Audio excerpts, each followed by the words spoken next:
We are going through our changes in front of everybody. And by God, we've been through them. I need more of that. Let's read off a bed. Good. There you go. Stand by and try again. What's happening is you have a lot of kids that are 16, 17, 18 years old who've never driven a motorcycle that see these ads that say zero to... Story tonight is about self-destruction. We all know people who, despite their skill, talent, and opportunity to succeed, just never live up to their potential. They are their own worst enemies. Crosby, Stills, and Nash are exactly that. They were a supergroup of the 60s, in whose harmony was woven the hopes and dreams of a generation. But by their own admission, Crosby, Stills, and Nash never attained the dream nor the potential of their music. Their struggle is not an unfamiliar one, but in the world of rock and roll, their candor is unique.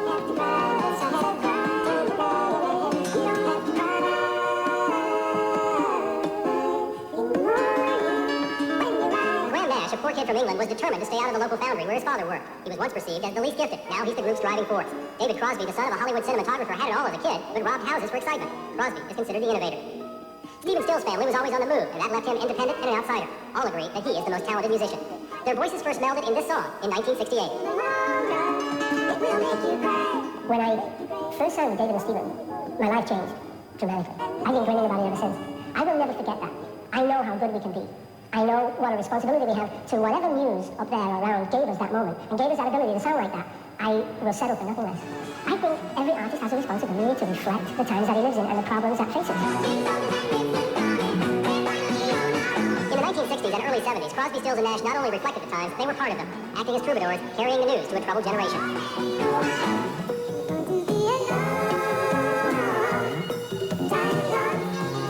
Their solution was peace, love, and teaching the children to understand.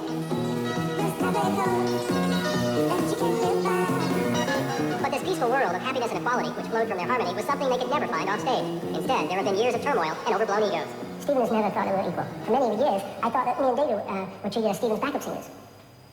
You know, because that's the way Stephen treats us sometimes. But, you know, you can't do that with me and David. You know, so he has a hard job. You know, I know what he'd really like. He'd like us to shut up and just sing. That's been the friction. And he lost a lot. He lost a lot of friendship and he lost a lot of love. And that's the first time I've ever said that, and when he sees this, he'll probably be very upset. But it's true. He shut us out for many years in his egotistical quest to be better than anybody. You've been kind of at the center of the storm in the gyrations that the group has gone through. Could have fooled me. A lot of it's just accidental, you know? I don't know. By me, what'd Graham say? Graham Nash said, straight out, straightforward, that oftentimes Stephen Stills has treated you like backup people over the years, and that has created friction. I'm sure that Stephen has felt the same way. For all the fussing that everybody hears about, we sure do accommodate each other's ideas real quick. You know, I'll try that. Yeah, you got it. Yeah, so just a piece? Yeah. I found something that is in the other direction, but you might like it. It is 2 days before they go on tour, and Stephen Stills is 4 hours late for rehearsal, and maybe just a little drunk. As often happens here, accommodation gives way to anger. You want to work? Get your act on. Unless you want to get it over with now, and I'll call my partner in and trash the out of you. Now get your guitar on and start. I cannot sing a song with you if I hate your guts right now because you pissed me off about something you did. And we've never done that with ourselves. And consequently, it's only been 4 hours. It's a lot more music, and hopefully that we'll feel better with each other and we'll get it done. Hopefully. But don't hold your breath. Many times before, they've gone their separate ways, but each time they found they were far more successful together than they ever were apart. In the business I'm in, to get all wrapped up in yourself and think you're the center of the universe, and you're not the center of nothing out here. David Crosby's problem wasn't as much ego as it was hard drugs. He once sailed his boat to escape the death of his lover, to escape his addiction to heroin and cocaine, to escape 5 years in prison. Finally, he turned himself in. That was the bottom. Then I kicked 2 drugs in solitary for a long time. I spent 4 months in solitary. Bad months. Horrible. They lock you in a steel box and feed you through the door. That's how you kick drugs in prison, kids. Check it out. It's not funny. If I had to choose between being an addict again and going back to prison for another year, take me. Crosby spent nearly a year in a Texas jail. He's now on probation for 4 years and has to submit to regular drug testing. His first gig out of prison was in a small club in Texas. He'd never before played on stage without drugs. What did your addiction do to Crosby, Stills, Nash? Nearly destroyed it. And also there was a constant worry that I would die from an overdose or from a seizure or from, you know, I almost did a number of times.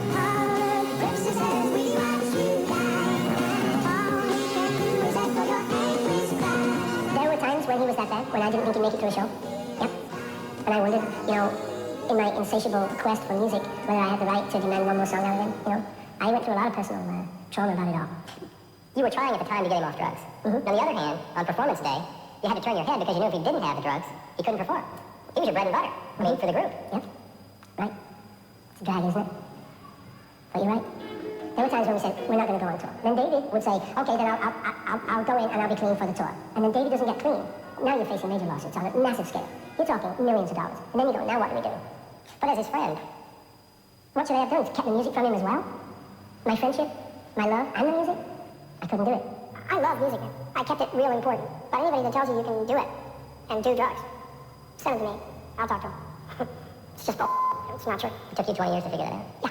It's the only terminal illness that tells you you're fine. If you have the guts to kick it, you will get everything you really wish you had.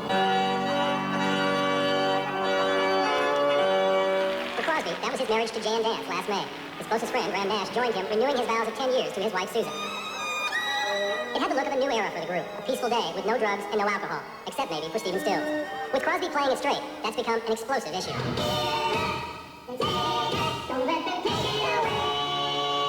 There are published reports that an album of exceptional music, some of which was unveiled in their successful summer tour, may now be in jeopardy because of new friction over Stills' alleged alcohol and drug use. Hey, Stills, you want to do this or you want us to do it without you?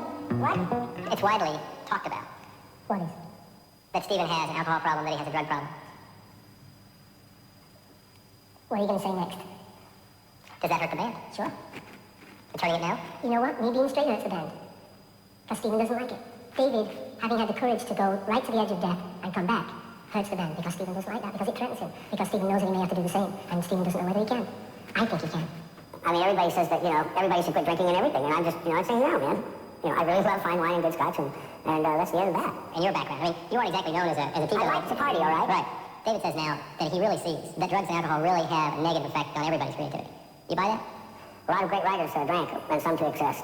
And, and there have been times when my performance wasn't as good as it could be because I've been drinking too much of late, but that's my own thing to deal with, and I'm not going to do it publicly. And it's not their business? Or yours. Thank you. But I'm saying Graham or David. My ass, I said it's the end of the subject. We are going through our changes in front of everybody. And by God, we've been through them. But it takes courage to do that. We could have had a publicity guy direct everything. We didn't. We met life face on. And we suffered for it. But we're real. We're as real as you can get in the rock and roll world. And sometimes it's painful to look at. And sometimes it's thrilling to listen to. And that's what you get. You buy your ticket, pal. You better expect it all. Find the cause of freedom.